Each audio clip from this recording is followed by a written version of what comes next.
ఇది కథ కథానందనగరి, ఇది కమ్మని కథల లాహిరి,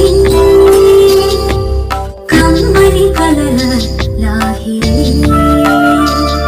ఇది కమ్మని కథల లాహిరి. కథానందలహరి సమూహ సభ్యులకి నమస్కారం. ఇప్పుడు వినబోయే కథానిక గురుదక్షిణ, రచన చిర్రావూర్ మదన్ మోహన్. బస్టాండ్ టవర్ క్లాక్లో గంట 8 కొట్టింది.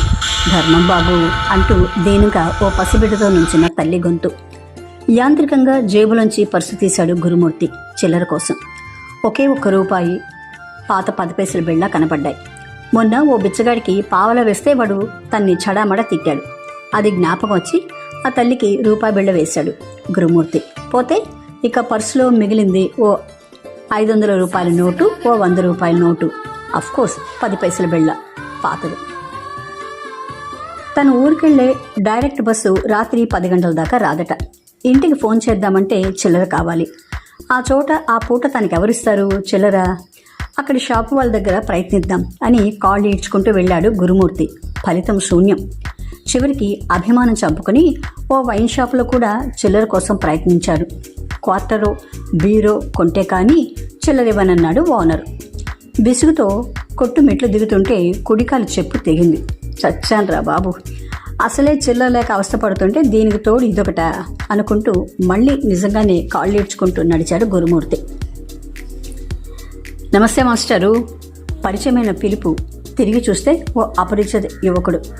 మీరు గురుమూర్తి మాస్టర్ కదూ అన్నాడు. అవునంటుడు తల ఊపాడు గురుమూర్తి. నేను సార్ రాముని. మీ దగ్గర 3rd ఫారం దాకా చదివి తర్వాత డిస్కంటిన్యూ చేశానే, ఏదో PhD చేసినట్టు చెప్పాడు. అసలే రాత్రి బస్టాండ్లో లైటింగ్ తక్కువ. కుర్రాడు కొంచెం నలుపు. తనకా వయసు మళ్ళింది. పైగా చత్వారం. పిక్చర్ ట్యూబ్ పాడైపోయిన బ్లాక్ అండ్ వైట్ టీవీలో పాత సినిమా చూస్తున్నట్టుంది గురుమూర్తికి.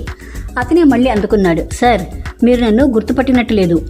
నేను, గోపాలం, రమేష్ లాస్ట్ బెంచ్లో కూర్చునేవాళ్ళం. 2 ఏళ్ళు తప్పాం కూడా. అదో గొప్ప క్వాలిఫికేషన్ లాగా చెప్పాడు. గురుమూర్తికి సరిగ్గా జ్ఞాపకం రాకపోయినా దాదాపు తన సర్వీస్లో ఇలాంటి విద్యార్థులని చాలామందిని చూశాడు. మరి తను పనిచేసింది గవర్నమెంట్ బళ్ళోనాయే. అసలు ఈ రాము అనే పేరే జ్ఞాపకం లేదు. పైగా ఈ గోపాలం, రమేష్లు ఎవరబ్బా? అయినా సభ్యత కోసం మీరంతా బాగున్నారా? అందరూ ఏం చేస్తున్నారు? సమాధానం అక్కర్లేని ప్రశ్న వేశాడు గురుమూర్తి.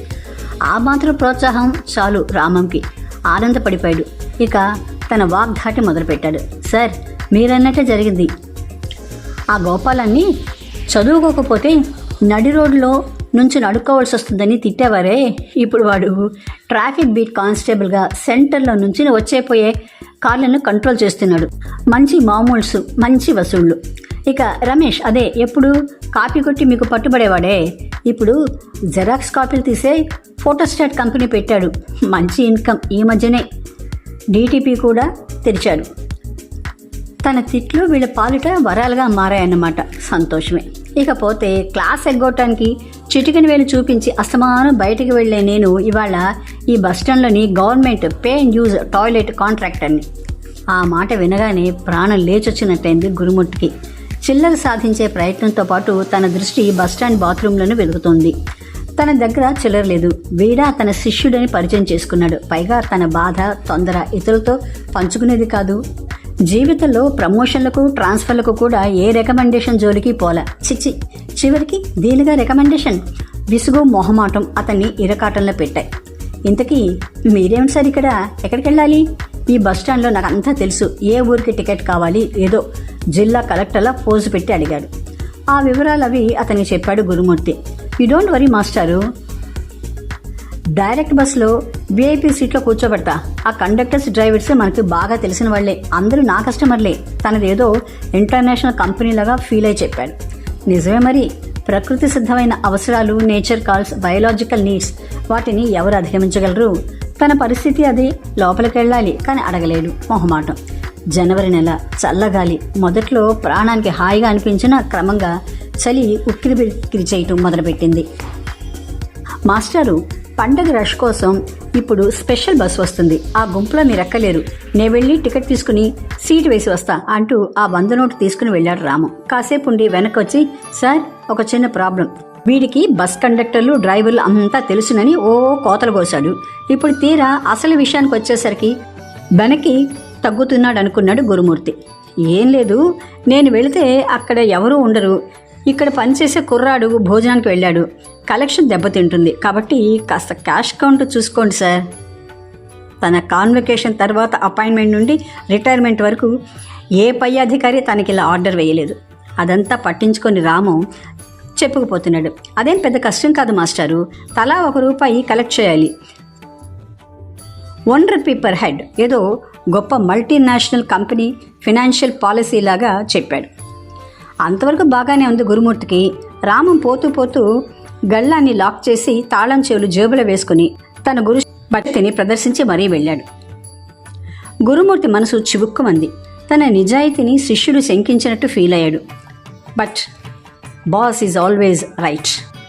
ఇప్పుడు ఈ సర్కారు పే అండ్ యూజ్ లెట్రిన్కి గురుమూర్తి ఇంటరిమ్ మేనేజర్. అసలే చిల్లర లేక అవస్థపడుతుంటే ఈ ఉద్యోగం వేరే ఎవరైనా వచ్చి 5దో 10దో నోట్ ఇస్తే చిల్లర ఇవ్వటానికి వీలు లేకుండా గళ్ళా కూడా లాక్ చేసుకెళ్ళాడు బిగ్ బాస్. అదీ కాక ఇప్పుడు తన నా చోట ఈ పరిస్థితిలో ఎవరైనా చూస్తే అవమానం. సిగ్గుతో తలదించుకుని దొంగచూపులు చూస్తూ డ్యూటీ చేస్తున్నాడు గురుమూర్తి. 15 నిమిషాల్లో 25 మంది వచ్చారు. అందరూ చెప్పినట్టు తలా ₹1 ఇచ్చి వెళ్లారు. నో చిల్లర ప్రాబ్లం. 15 నిమిషాల తర్వాత రామం వచ్చాడు. చేతిలో గురుమూర్తి ఊరికి టికెట్, బ్యాలెన్స్, చిల్లర ఏదో సాధించిన వాడిలాగా వాటిని గురువుకి ఇచ్చాడు రామం. ఆ సమయంలో అతను చూస్తే ద్రుపదుడిని ద్రోణుడి దగ్గరికి తెచ్చిన అర్జునుడిలా ఉంది. గురుమూర్తి కూడా చక్రవర్తికి కప్పం కట్టే సామంతి రాజులాగా ఆ ₹25 కలెక్షన్ శిష్యుడికి ఇచ్చారు గర్వంగా. ఆ చిల్లర అందుకుంటూ, సార్ మీరు లోపలికి వెళ్ళాలా? అందరికైతే ₹1 కానీ మీకు ఫ్రీ సార్. తన బొటనవేలు కోసి ద్రోణుడికిచ్చిన ఏకలవ్యుడిలా అన్నాడు. అవకాశం ఉన్నా అంతవరకు తన కర్తవ్య నిర్వహణలో మునిగిపోయి ఆ మాటే మర్చిపోయిన గురుమూర్తికి అభిమానం అడ్డం వచ్చినా అవసరం తనది కాబట్టి లోపలికి దూరాడు. మరి చరిత్రలో ఏ శిష్యుడు గురువుకు అందించిన గురుదక్షిణది? అంతా అయిన తర్వాత తేలికపడ్డ శరీరంతో తృప్తిగా బయటకు వచ్చి ఊపిరి పీల్చుకున్నాడు గురుమూర్తి. కథానిక గురుదక్షిణ. రచన చిర్రావూరు మదన్ మోహన్.